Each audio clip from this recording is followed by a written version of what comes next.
Bonjour et bienvenue à Hillsong Jeunesse. Aujourd'hui, dans nos Connect Group, on va parler de Jésus. Yes. Et pour ça, on aura avec nous un gars extraordinaire que j'affectionne énormément. Je suis son meilleur ami, mais il ne le sait pas. Et c'est Steven. Mon meilleur ami, carrément. Steven. Salut à tous. Est-ce que tu peux nous dire qui tu es et qu'est-ce que tu aimes à faire dans la vie? Qui je suis je m'appelle Steven Roman. J'ai 29 ans. Qu'est-ce que j'aime faire dans la vie? Ton équipe préférée? Mon équipe préférée, c'est le Barça. Donc voilà, je suis désolé pour vous, mais on va vous taper en 8e. Ok, d'accord. Donc du coup, parler de Jésus et plus concrètement d'évangélisation. J'ai l'impression que quand on parle d'évangélisation, c'est quelque chose qui est assez complexe, où on a du mal à mettre des mots dessus, et j'ai l'impression aussi, en tout cas moi à mon niveau, que c'est pas quelque chose de facile, ou même parfois j'ai l'impression que c'est réservé à un type de personne et pas forcément pour tout le monde. Par contre, j'ai l'impression que Dieu nous demande d'évangéliser. Et ma première question pour toi, Steven, c'est quoi l'évangélisation pour toi? C'est une super question, merci Jay. Et je pense que la réponse, elle est là. Finalement, l'évangélisation pour moi, c'est tout simplement de parler de Jésus en fait. Et comme tu disais, je pense aussi que c'est un mandat qui n'est pas réservé à 2-3 personnes ou à un certain type de personnes.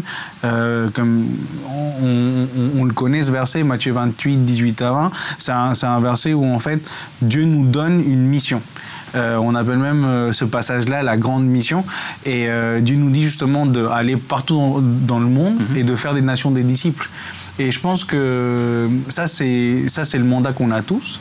Et pour faire des nations des disciples, il faut qu'on commence par évangéliser. Donc il faut qu'on commence par parler de Jésus. Donc je pense que pour moi, c'est ça aujourd'hui, évangéliser, c'est parler de Jésus, parler de qui il est, de qu'est-ce qu'il a fait dans notre vie. Et de pourquoi en fait concrètement on partage cette bonne nouvelle en fait. Ouais. Tu vois, quelle est la bonne nouvelle, pourquoi on partage la bonne nouvelle, et finalement ça change quoi pour les gens d'accepter Jésus dans leur cœur. Donc je pense que c'est ça évangéliser, c'est annoncer la bonne nouvelle, parler de Jésus et raconter peut-être notre témoignage, raconter ce que Dieu a fait dans notre vie. C'est énorme. Je crois que l'évangélisation aussi, comme tu viens de le souligner, ça ce principe de, bien évidemment, de prendre la mission que Jésus nous a confiée en tant que chrétiens, de pouvoir justement parler de lui. Et au final, si on peut dire dans ces mots-là, c'est assez simple au final, c'est parler de Jésus. Quand on parle d'évangélisation, le but n'est pas d'aller forcément dans la rue, de se positionner à un coin de rue et crier « Jésus vous aime, la bonne nouvelle elle est là, repentissez-vous », c'est pas du tout ça. Mais c'est vraiment parler de Jésus, et souvent, la question à se pose, c'est est-ce que l'on connaît Jésus et est-ce que l'on sait parler de Jésus? Donc, est-ce que toi, tu as concrètement dans ta vie eu l'occasion de pouvoir évangéliser, ou tout simplement tu te dis il y a un matin, oh je vais évangéliser maintenant, ou est-ce que ou c'est quelque chose que tu dis non, c'est pas comme ça, je le fais différemment, je le vis, l'évangélisation peut-être? Pour être honnête, ça m'est déjà arrivé d'aller parler de Jésus dans la rue. Donc j'étais plus jeune, j'étais dans une espèce d'école de mission, et donc j'ai déjà fait ça. C'est pas forcément la démarche avec laquelle je suis le plus à l'aise, mais je pense que pour moi en fait, comme tu dis, parler de Jésus, j'ai pas envie de faire rentrer ça dans des cases. J'ai envie d'amener ça plutôt dans mon quotidien, tu vois, auprès de mes collègues, auprès de ma famille. Moi, je sais que oui, j'ai eu à parler de Jésus dans mon ancien travail, par exemple, où on me demandait, mais en fait, c'est quoi toutes ces réunions que tu as le soir, par exemple? Et à ce moment-là, je suis chrétien, et derrière ça découlent toutes les conversations. Mais ça veut dire quoi? En quoi tu crois? Quelles sont tes valeurs, etc. Ça a été facile pour toi de dire, quand les gens te posent ces questions, de dire ça c'est parce que je suis chrétien, j'aime Jésus? Ou est-ce que c'est un mode faut vraiment que je réponde à cette question, ou est-ce que je trouve une autre solution d'en parler? Franchement, j'ai pas forcément d'exemple en tête. Après, je pense que ça dépend vraiment du contexte et de la situation, parce qu'il y a vraiment des milieux qui sont un peu plus hostiles que d'autres, tu vois. Il y a des milieux où tu sais très bien que si tu arrives et que tu dis, je crois en Dieu, tout ça, les gens vont pas forcément toujours bien le prendre. Et donc, je pense que c'est pour ça que Dieu nous donne le discernement aussi. C'est clair. Mais non, de façon générale, quand on pose une question, au contraire, c'est, tu vois, souvent une porte ouverte où ou une perche tendue pour dire en fait je suis désolé, personnellement je suis pas aligné avec ça, moi je crois en Dieu et je crois qu'il me demande ça ou il me conseille ça pour ma vie, et c'est pour ça que je ne fais pas ça, tu vois. En gros, tes réponses, c'est une forme d'évangélisation aussi. Ouais, carrément. Je pense que c'est exactement ça. C'est parler de Jésus, c'est prendre, je pense, toute occasion qui nous est donnée pour dire la vérité. En fait, des fois, c'est aussi simple que ça. Tu vois, parce que des fois, on est là, mais quand est-ce que je vais... tu vois, je pense vraiment que des fois, moi j'ai eu une période où je me sentais peut-être un petit peu mal parce que justement, j'avais pas forcément cette audace et ce courage de sortir dans la rue, d'aller dans le métro, en mode, tu vois, mais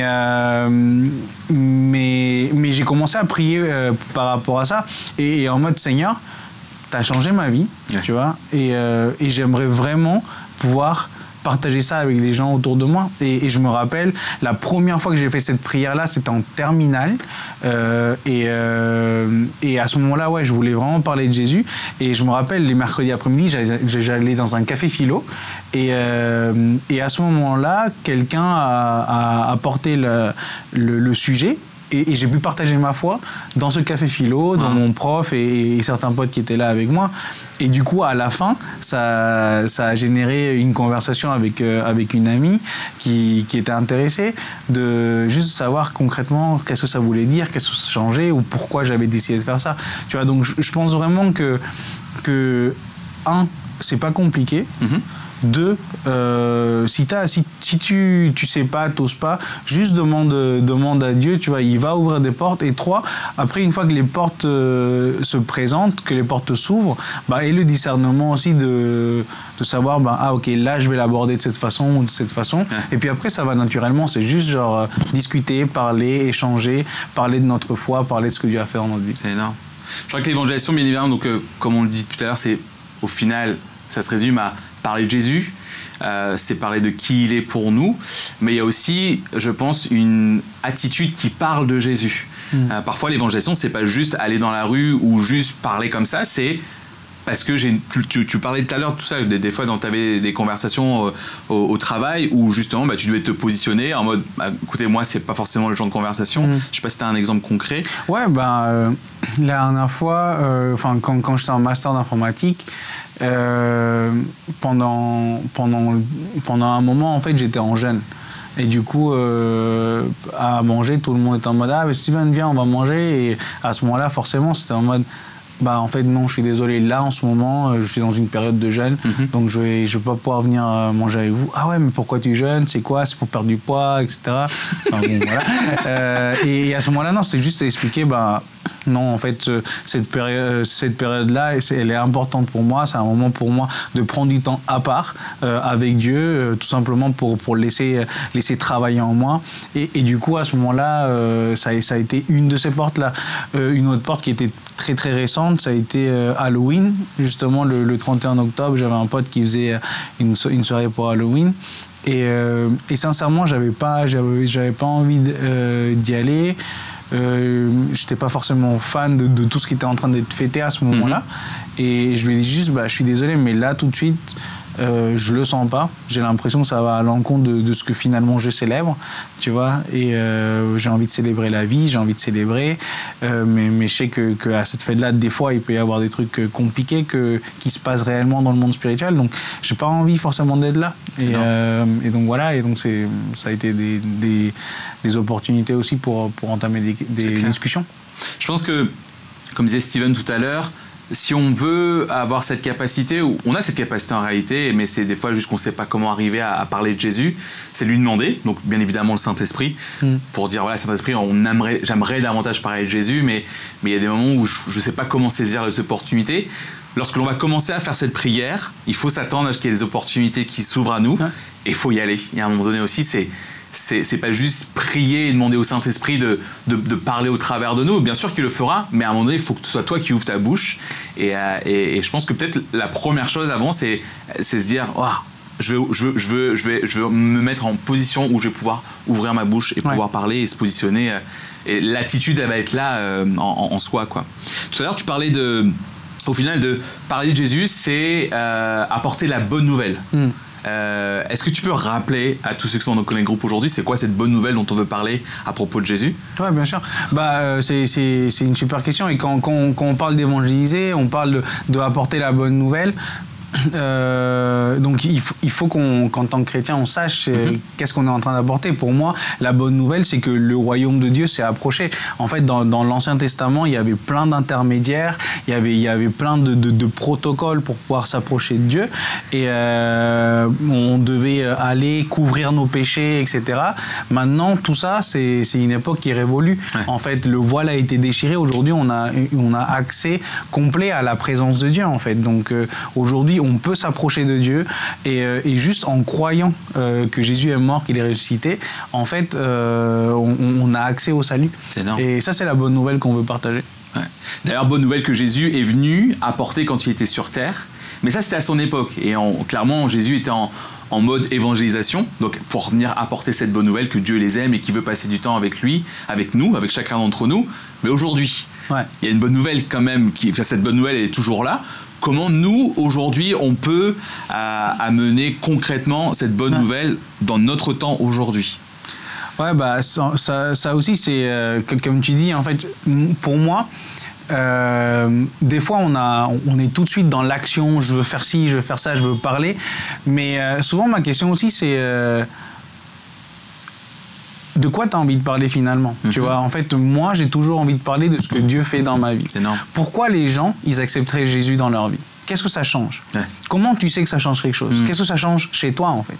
Donc, et pour moi, je sais que c'est difficile des fois de partager nos propres challenges ou des trucs dans lesquels on est tombé, et puis et on a peut-être galéré, mais Dieu nous a sortis de là. Mais finalement, pour moi, c'est la plus grosse porte pour pouvoir parler, c'est se rendre vulnérable, dire écoute, moi j'ai galéré avec ça pendant tant d'années, mais Dieu m'a sorti de là, il m'a compris, il m'a pas jugé, tu vois, donc je dis souvent ça, c'est j'ai jamais envie quand je donne mon témoignage, de parler de ce que Jésus a fait dans ma vie il y a 10 ans, et j'ai envie de parler de ce que Jésus a fait dans ma vie hier, avant-hier, tu vois, j'ai envie de croire que justement développer une relation avec Dieu, et du coup accepter Jésus comme notre Seigneur et notre Sauveur, c'est quelque chose qui nous transforme au jour le jour. Donc je pense aussi regarde quels sont peut-être tes angles morts aujourd'hui, qu'est-ce que Dieu pourrait commencer à transformer, commence à prier par rapport à ça, peut-être parle-en à ton leader de Connect, parle-en à un ami, commence à prier par rapport à ça, et je suis convaincu qu'on va avoir un miracle dans ce domaine-là, et clair. À ce moment-là, tu as quelque chose pour parler. Tu vas, écoute, c'est quoi, moi, je galérais, j'en sais rien, moi j'étais quelqu'un de colérique, tu vois, et moi je sais que par exemple, dans ma vie à moi, c'est la violence, une des premières choses que Dieu a changé, tu vois. Moi j'étais quelqu'un de violent, et même encore aujourd'hui, je suis quelqu'un qui a tendance à être sur la défensive, tu vois. Mais la première chose que Dieu a changé dans ma vie, c'est voilà, en fait, avant j'étais violent, j'avais envie de me battre tout le temps. Aujourd'hui c'est plus le cas, tu vois. Et voilà, tu vois, ça c'est quelque chose que je peux partager facilement avec quelqu'un qui galère avec ça. Donc je pense qu'on a tous un témoignage. Dieu, il a fait pour chacun d'entre nous quelque chose. J'en suis convaincu, et cherche ça, tu vois. Et s'il y a des choses que tu vois que Dieu peut continuer à travailler dans ta vie, demande-lui, il va faire le miracle, et partage ce miracle autour de toi. Ouais, énorme. Je pense que on peut résumer à ça, c'est que l'évangélisation au final, c'est pas que pour un type de personne, c'est pas pour une élite, c'est pour tout le monde. Et si tu te poses la question justement, comment je pourrais évangéliser au mieux, une des choses que tu pourrais faire justement, c'est est-ce que tu as déjà écrit ton témoignage? Tu as été témoin de ce que Jésus a fait dans ta vie. Peut-être que tu as été témoin de ce que Dieu a fait dans la vie de tes amis, et tu veux vivre ça. Et ça, tu serais peut-être mieux l'expliquer, mais est-ce que tu sais comment témoigner de ce que Jésus a fait dans ta vie? Souvent, quand tu poses la question aux gens, en fait, pourquoi t'as choisi Jésus, c'est ce que tu disais tout à l'heure, on peut souvent rentrer dans ce domaine où on dit mais parce qu'en fait j'ai trouvé un groupe d'amis dans cette église, parce que cette église m'a fait du bien, parce que les chants sont extraordinaires, parce qu'il y a un groupe de jeunes qui est extraordinaire, parce qu'il y a quelqu'un qui a pensé à moi. Mais ça, on peut le retrouver au final dans plein d'autres domaines. Mais ce qui fait la différence, c'est est-ce que dans toutes ces choses, Jésus, lui, a fait quelque chose de personnel dans ta vie. Ouais. Et donc, on va terminer ce moment avec vous. Donc, tout simplement pour vous dire que l'évangélisation, c'est tout simplement, même si je sais que c'est beaucoup plus que ça, mais c'est parler de Jésus. C'est notre attitude qui parle de Jésus. Et s'il y avait peut-être un exercice à mettre en place ou lequel vous pourrez peut-être partager maintenant dans votre Connect Group, c'est quel est ton témoignage de ce que Jésus a fait pour toi. Passez un bon Connect, on vous aime. Et si vous avez des questions, n'hésitez pas à nous contacter par Instagram, en DM. On sera un plaisir de vous répondre. Ciao.